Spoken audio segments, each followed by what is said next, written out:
अमित शहा इतर कामांमध्ये व्यस्त असल्यामुळे आजचा दिल्लीचा दौरा रद्द केल्याची उपमुख्यमंत्री अजित पवार यांची माहिती। सोमवार किंवा मंगळवारी अमित शहा यांची भेट घेणार, अजित पवार यांची माहिती। अधिवेशन संपण्याआधी शेतकऱ्यांसाठी विशेष पॅकेज जाहीर करणार, सोमवारी विशेष पॅकेजची घोषणा करून शेतकरी मदतीसंदर्भात उपमुख्यमंत्री अजित पवार यांचं स्पष्टीकरण।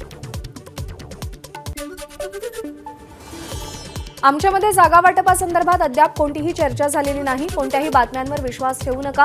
बैठकीमध्ये फक्त महायुतीच्या सभांबाबत चर्चा झाली, जागा वाटपाच्या चर्चेसंदर्भात अजित पवार यांचं स्पष्टीकरण। पंचनामे पूर्ण न झाल्यानं अवकाळीग्रस्तांना मदतीची घोषणा सोमवारी केली जाणार। नुकसानग्रस्तांसाठी मोठ्या पॅकेज संदर्भात मंत्रिमंडळ बैठकीत चर्चा, या संदर्भात 2 दिवसात निर्णय घेतला जाणार। विधानसभेमध्ये आज बीडमधील जाळपोळ प्रकरणावरती चर्चा होणार, आमदार संदीप क्षीरसागर जाळपोळ प्रकरणी भूमिका मांडणार। विधान परिषदेमध्ये आज मराठा आरक्षण आणि अवकाळी पावसामुळे झालेलं नुकसान यावर चर्चा, पिंपरी चिंचवडमधल्या आगीमध्ये 6 महिलांचा मृत्यू झाल्याच्या प्रकरणावरही चर्चा होणार।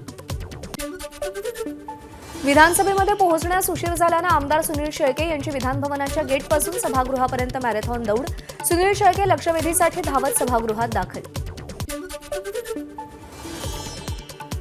बेरोजगारी विरोधात नागपूरमध्ये विरोधकांचं विधानभवनाच्या पायऱ्यांवर अनोखं आंदोलन, अंबादास दानवेंनी वडे आणि भजी तळल्या। विधिमंडळाच्या पायऱ्यांवर विरोधकांचं आंदोलन, अवकाळीमध्ये नुकसानग्रस्त झालेल्या द्राक्ष उत्पादक शेतकऱ्यांना मदत करा, आमदार रोहित पवारांची मागणी। विरोधी पक्षातील आमदारांना निधी मिळाला नाही, निधी वाटपासंदर्भात काँग्रेसचे नेते अशोक चव्हाण यांची प्रतिक्रिया। निधी वाटपासंदर्भात काँग्रेसचं शिष्टमंडळ मुख्यमंत्री आणि उपमुख्यमंत्र्यांना भेटणार, निधी वाटपामध्ये दुजाभाव होत असल्याचा काँग्रेस आमदारांचा आरोप। सगळ्या आमदारांना समान निधी देण्याचा आमचा प्रयत्न, विरोधकांच्या निधी मिळत नसल्याच्या आरोपावरती उपमुख्यमंत्री अजित पवार यांचं स्पष्टीकरण। हिवाळी अधिवेशनात मराठा आरक्षणावर चर्चा सुरू राहणार, सोमवारी मुख्यमंत्री शिंदे मराठा आरक्षणावर भूमिका मांडणार। लेखी आश्वासनानुसार मराठा आरक्षणाबाबत काय कारवाई केली ते 17 डिसेंबरच्या आत कळवा, मनोज जरांगेंचा सरकारला अल्टिमेटम। शिवसेना आमदार अपात्रता प्रकरणी मुदत वाढवून देण्याबाबत आज सर्वोच्च न्यायालयामध्ये सुनावणी, विधानसभा अध्यक्ष राहुल नार्वेकरांना 30 डिसेंबरपर्यंत निकाल देण्याचे सर्वोच्च न्यायालयाचे आदेश। आमदार अपात्रता प्रकरणामध्ये सर्वोच्च न्यायालयानं विधानसभा अध्यक्षांना मुदतवाढ न दिल्यास आश्चर्यकारक गोष्टी पाहायला मिळतील, आमदार रोहित पवारांचा दावा।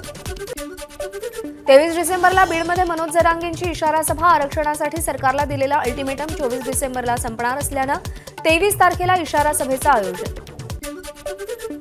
नवी मुंबई बाजार समितीमध्ये कोबी, फ्लॉवर, टोमॅटोसह पालेभाज्यांची टंचाई, माथाडी संघटनांनी पुकारलेला संप हा मागे घेतल्याची माहिती, शेतकऱ्यांपर्यंत उशिरा पोहोचल्यानं पालेभाज्यांची आणि भाज्यांची आवक कमी झाली। केंद्रीय पथकाची आज पुण्यामध्ये बैठक, यानंतर राज्यातील 9 जिल्ह्यांचा अहवाल केंद्र सरकारला सादर केला जाईल। विधानसभेमध्ये आज अवकाळी पाऊस आणि शेतकऱ्यांना मदतीबाबत चर्चा होणार, विरोधी पक्षनेते विजय वडेट्टीवार यांनी चर्चेची मागणी केली होती। राष्ट्रवादी काँग्रेसचे अध्यक्ष शरद पवार आज गृहमंत्री अमित शहांना भेटण्याची शक्यता, इथेनॉल बंदीच्या निर्णयासंदर्भात चर्चा होणार। आगामी लोकसभा निवडणुकांसाठी भाजपच्या मॅरेथॉन बैठका, उद्या भाजप पदाधिकाऱ्यांची बैठक, देवेंद्र फडणवीस, चंद्रशेखर बावनकुळे मार्गदर्शन करणार। राज्यातील काँग्रेस नेत्यांची नागपूरमध्ये महत्त्वाची बैठक, काँग्रेसचे संघटन महासचिव के.सी. वेणुगोपाल यांच्या उपस्थितीमध्ये बैठक पार पडेल। काँग्रेस लोकसभेच्या निवडणूक प्रचाराचा नारळ नागपूरमधून फोडणार, 28 डिसेंबरला राहुल गांधींच्या उपस्थितीमध्ये महत्त्वाची सभा। हिंदू मंदिरांचं व्यवस्थापन हिंदू समाजाकडे सोपवा, ही विश्व हिंदू परिषदेची मागणी योग्य, भाजपचे आमदार प्रवीण दरेकर यांची प्रतिक्रिया।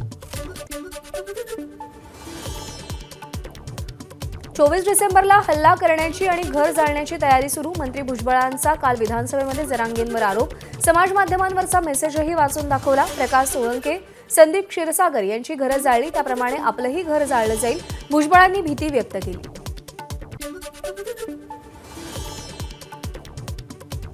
नुकताच राजकारणात पदार्पण झालेल्यांनी सूर्यावर थुंकण्याचा आणि अजित पवारांवर आरोप करण्याचा प्रयत्न करू नये, खासदार सुनील तटकरे यांचा रोहित पवारांना टोला। रोहित पवार यांनी अजित पवार यांची पत्र चोरल्याचं वक्तव्य केलं होतं। भिवंडीमध्ये 17 डिसेंबरला ओबीसी समाजाचा एल्गार, सभास्थळाची ओबीसी नेत्यांकडून पाहणी. आम्हाला डिवचण्याचा प्रयत्न केला तर आम्ही शांत बसणार नाही, ओबीसींची भूमिका. जुन्या पेन्शन योजनेसाठी कोल्हापुरातील शासकीय कर्मचाऱ्यांचा संप आज देखील सुरू. संपातून माघार घेतली नसल्याची समन्वयकांची माहिती. समन्वयक समितीमधील काटकर यांच्या भूमिकेला 28 जिल्ह्यातील कर्मचाऱ्यांचा विरोध. आगामी कुंभमेळ्याच्या जिल्हास्तरीय समितीच्या अध्यक्षपदी गिरीश महाजन यांची नियुक्ती, तर नाशिकचे पालकमंत्री दादा भुसे यांची सहअध्यक्षपदी नियुक्ती. 2026-27 मध्ये नाशिकमध्ये कुंभमेळा भरणार. राज्याचं महिला धोरण पुन्हा एकदा लांबणीवर, धोरणामध्ये दुरुस्ती करण्यासाठी प्रलंबित ठेवण्यात आल्याची माहिती. महिलांना सायबर जागरूक करणाऱ्या महिला आयोगाचे उपमुख्यमंत्री अजित पवार यांच्याकडून कौतुक, तर महिलांसाठी निधी कमी पडू देणार नाही, अजित पवारांची ग्वाही. संसदेमध्ये घुसखोरी करणाऱ्या तरुणांच्या हाती 2001 प्रमाणे बॉम्ब AK-47 असायला हवी होती का? सामनाच्या अग्रलेखातून लोकसभा अध्यक्षांना सवाल. हिंदू मंदिरांचं व्यवस्थापन हिंदू समाजाला सोपवावं, विश्व हिंदू परिषदेची मागणी. तर हिंदूंनी मंदिरामध्ये दान केलेलं धन फक्त हिंदूंच्या कल्याणासाठी वापरलं पाहिजे, विश्व हिंदू परिषदेची भूमिका. 48 तासात राज्यातील काही जिल्ह्यात मध्यम स्वरूपाच्या पावसाची शक्यता, हवामान खात्याचा अंदाज. महाराष्ट्रातील अनेक भागातील किमान तापमानात घट, सरासरी 11 ते 14 अंशांवर, तर सातारा आणि महाबळेश्वरमध्ये हुडहुडी. मुंबई शहर भागामध्ये 18 डिसेंबरला 10% पाणी कपात. मलबार हिल जलाशयातील कप्पा 1 ची अंतर्गत पाहणी केली जाणार असल्यामुळे पाणी कपातीचा निर्णय. मुंबई कोस्टल रोडचं 82% काम पूर्ण, महानगरपालिकेकडून कोस्टल रोड प्रकल्पाचा व्हिडिओ शेअर.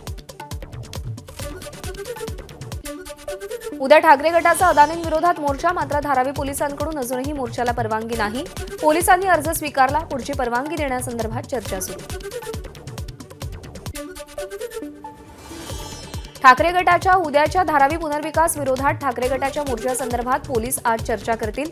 ठाकरे गटाच्या नेत्यांसोबत दुपारी चर्चा होणार. चर्चेनंतर परवानगीचा निर्णय घेतला जाईल.